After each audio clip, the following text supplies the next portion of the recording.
The year is 2011. Season 1 of League of Legends Worlds is taking place in Freak's basement. There's a grand total of 0 Koreans playing in this tournament, and Shushe raises the first Summoners Cup with FNATIC in an EU versus EU Grand Finals. Fast forward to 2026, and it turns out that's the only Summoners Cup they would win in the last 15 years of League of Legends esports. Despite only having one Summoners Cup, EU is a region with immense talent, and I hope you're ready to witness EU dominate on the world stage in 2026. And it's all going to start with LEC Versus on Jan 17th. So if you're unfamiliar with the scene and are trying to get into it, you're at the right place, because this is everything you need to know before LEC Versus 2026. Contrary to popular belief, LEC is not actually a one-team region.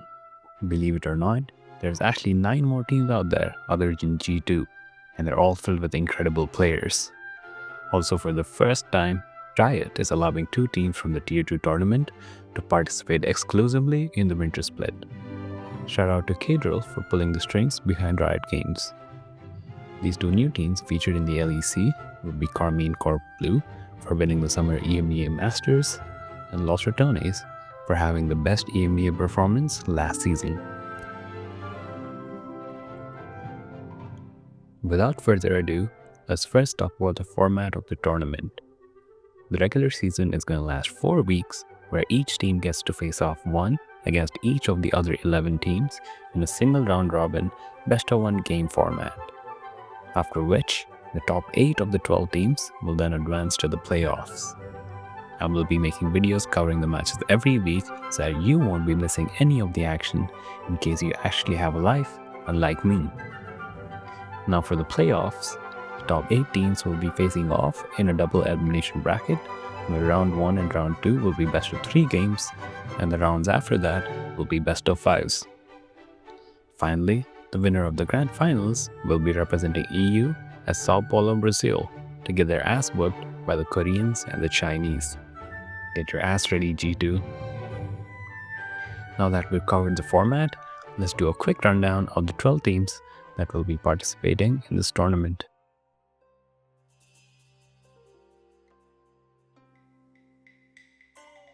Let's kick things off by talking about the team with the most LEC titles, G2 Esports, formerly known as Gamers 2. G2 has had a decent season last year, coming second in the winter and spring splits of the LEC and first in the summer split. Also going into Worlds, expectations were high for this team, and after comfortably making it to the knockout stage, they finally realized that they're a Western team and started packing their bags. Coming into 2026, they're making no roster changes, and this means that their support Lebrov, aka LeBron James, gets to disappoint G2 fans once again. A player that's improved a lot over the last season was Kyumwon, who won the Finals MVP in the summer split last season and will definitely be a key player coming into 2026. As for the other players, we got the ADC/K-pop star Hansama, who's a super consistent ADC and a beast on Draven. Broken Blade on top is one of the best top laners in the tournament, and finally we got the undisputed EU GOAT, Caps, who needs no introductions. I think if Kyumwon and LeBron can play together, the team looks completely different, and they definitely have a massive chance of winning the tournament. Also, who doesn't like seeing Caps win? I mean, just look at his smile. Next, let's talk about the only world's winning organization from the EU, FNATIC. After completely bombing out and going 0-3 in the Swiss stage of Worlds, there were a lot of talks about shaking up this roster, and shake up they did. Coming into 2026, this team has a new top, mid, and support. After a lot of rumors speculating about how Upset and Razor didn't want to play together anymore, it is hilarious that they're the only remaining players on the team from last season. Upset being paired with Lospa, who's a Genji Academy support, sounds scary for the other bot lanes in the tournament, but mid-jungle have huge question marks hovering over their heads. Zaddy as of recent seems much weaker than the one amazing split he's had in the beginning of 2025, and Razork was inting FNATIC alongside Oscarinen all of last season. Also good news for every FNATIC fan out there, Oscarinen is finally benched. And we got a promising rookie top laner, Empiros, who is supposedly great at carry champ. 07 Oscarinen, you will not be missed from FNATIC. Overall, I think a lot of how this team performs boils down to whether or not Vladdy can regain his previous form. Now if he does, I wouldn't be surprised if this team ends up sneaking into the top 4 this split. But a certain top laner seems to have differing opinions from me. FNATIC, they're good. I mean, they're good. Probably one of the best in the region. Oh wait, that was 2015, my bad, D. Speaking of Mouse, another team I'm most excited to watch, Caedrel's very own, Los Ratones. After dominating Blokes for 3 straight splits, winning 2 out of 3 EMEA Masters, and Bow solo killing Faker twice, Sally has now set his eyes on the LEC. And you know to fear Caedrel in the LEC. Jokes aside, though they've had one of the best first seasons one could ask from the perspective of an ERL team, they're going to have to improve a lot if they even want to make it to the playoffs. I watch all of Bow's YouTube videos like a faithful dog, and I'm so excited to see how he performs against the other top laners in the tournament. Although he's got a unique playstyle that involves looking at the grey screen a lot, you have to admit, his micro is top-notch. Likewise, Valios macro has gotten much better since the start of his run as Los Ratones, although he seems to be lacking discipline at certain points. Another point of criticism people have had is Reckless's playstyle. He has often been memed to be a KDA player, but his bot lane matchup knowledge is undeniable, and he's undoubtedly the best Uwu Janna in EU.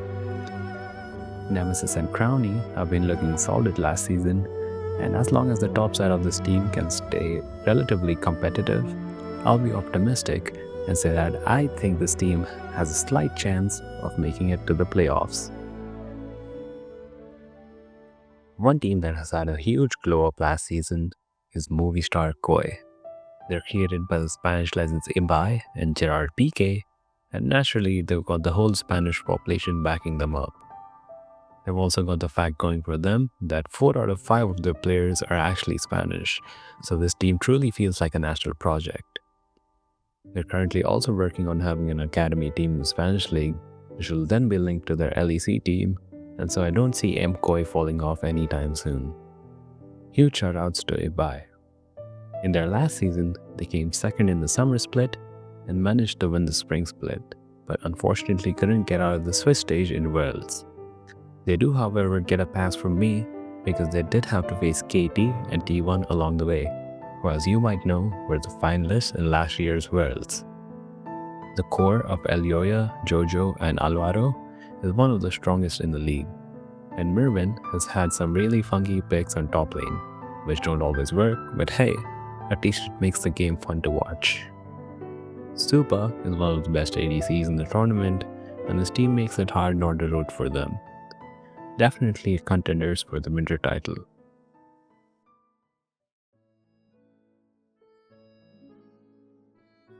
Talking about teams with a national spirit attached to them, we've got the boys in blue, Karmine Corp. Seriously, the fans of this team can get pretty passionate at times. Unlike MKOI, however, this team has been shrouded in a cloud of drama for quite a while now, and the team only has a single French player on the team. Last season, they won the winter split of the LEC and just barely managed to not qualify for Worlds by coming 4th in the summer split. But coming into season 16, determined to make it to Worlds this season, they're making 2 roster changes. They've brought in NA's current best support, Busio, and Korean mid laner, Kyahu, who has been playing for GiantX Academy for quite a while now. It's hard to assess whether it's an upgrade from mid lane, but definitely a huge upgrade in support with Targamas gone. This guy, Targamas, he's so fucking boosted, man. Like, every time I see him in solo queue, he's running it down. It's crazy. In top lane, we've got Korean Derkanna, who's arguably the best top laner in the LEC. In jungle, we have Yike, who's a top 3 jungler in the LEC. And finally, Kalist on ADC, who was 2025 LEC Rookie of the Season. Some fans also call him the best ADC in the world, but apparently they just haven't seen V on Jinx. The top and bot lanes are looking really strong, and we'll have to see whether or not Kyahu can fill the boots of Vladdy, who, as I mentioned, had an insane winter and spring split in 2025. If he can match up to Vladdy's level of play, Karmine Corp stands a massive chance to win the winter split yet again.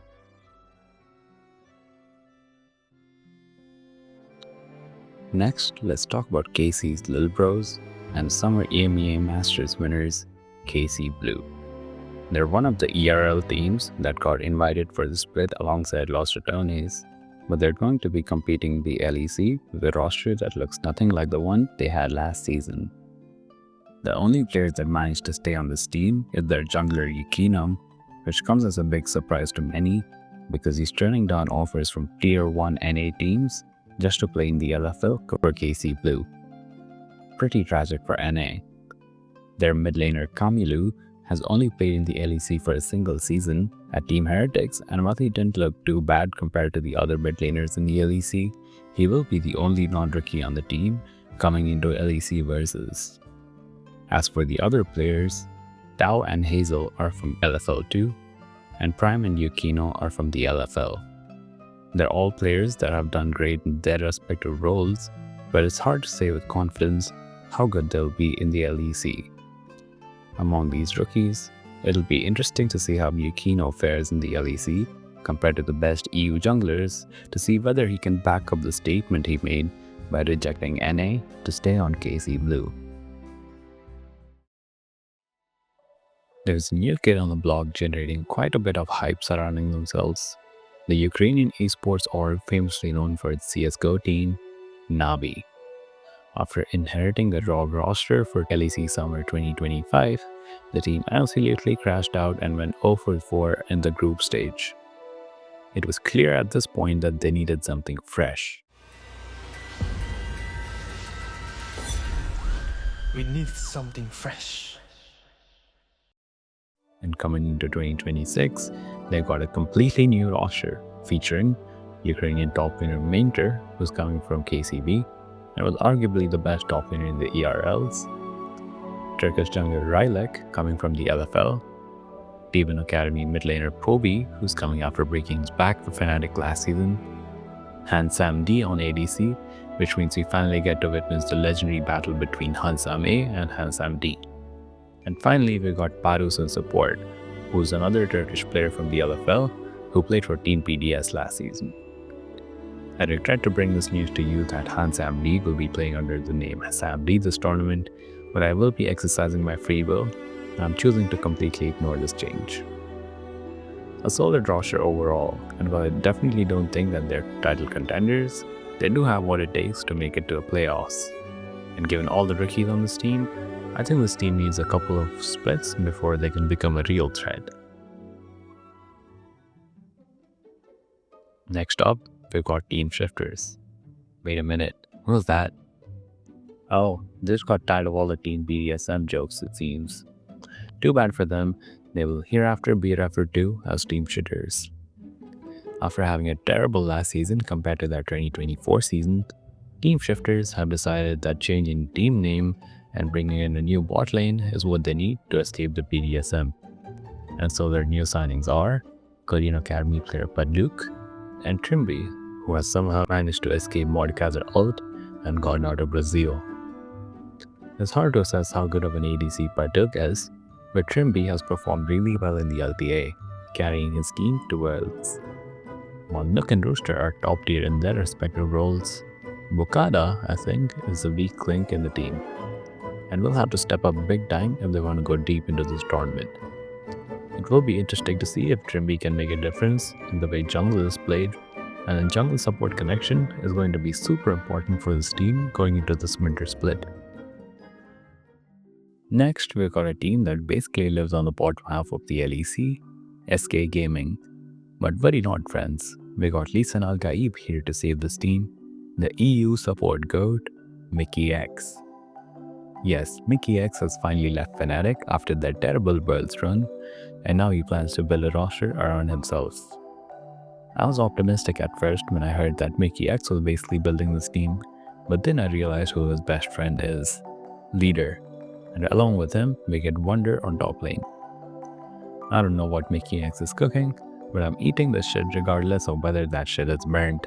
Other members of the Mickey Mouse Clubhouse are Schemes on Jungle, who's the only player sticking with SK Gaming from last season and was definitely their best player, so it makes sense to retain him. Also, we got Yopa on ADC, who's again from the LFL. Yopa is a solid ADC and paired with Mickey X, whose bot lane could go toe-to-toe against the best bot lanes in the tournament. But Leader and Wonder have a lot of doubts hovering over their heads. Despite this, I choose to believe in Mickey X, and I'm inhaling all the copium I have left after G2's Worlds run, and I predict this team to make it to the playoffs. Best of luck, Mickey and friends.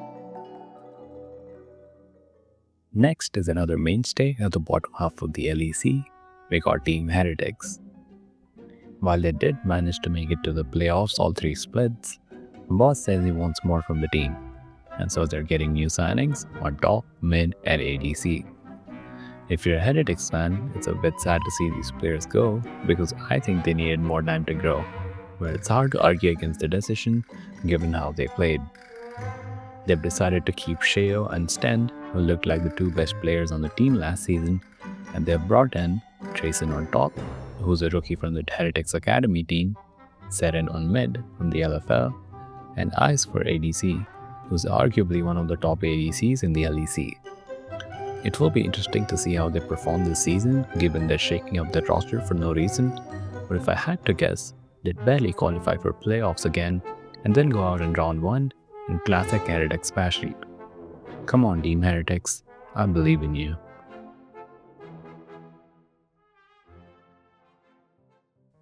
Every tournament needs to have that one team that just consistently ends up in the middle of the board, and in the LEC, we have our very own GiantX.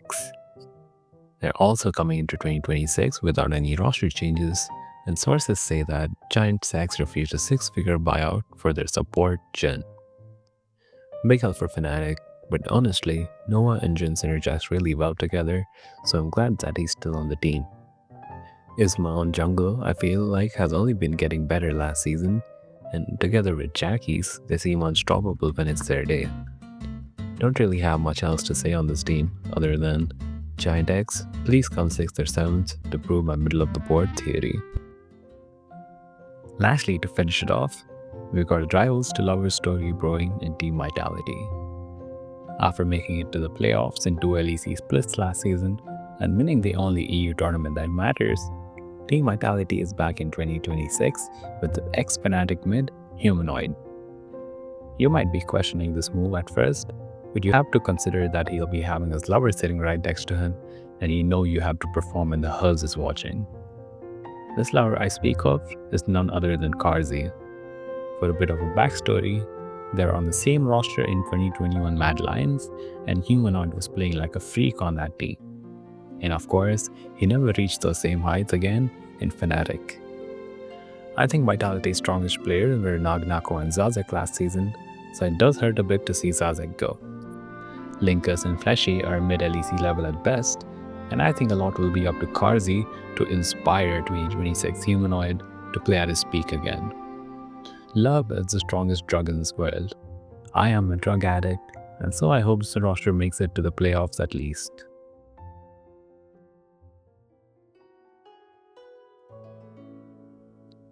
And with that, we've come to the end of this video. If you enjoyed the video and are looking forward to this LEC split, make sure to like and subscribe, because I'll be covering the games every week. And also do let me know in the comment section which team you'll be supporting this season. I hope you're looking forward to the next video, but until then, have a nice week.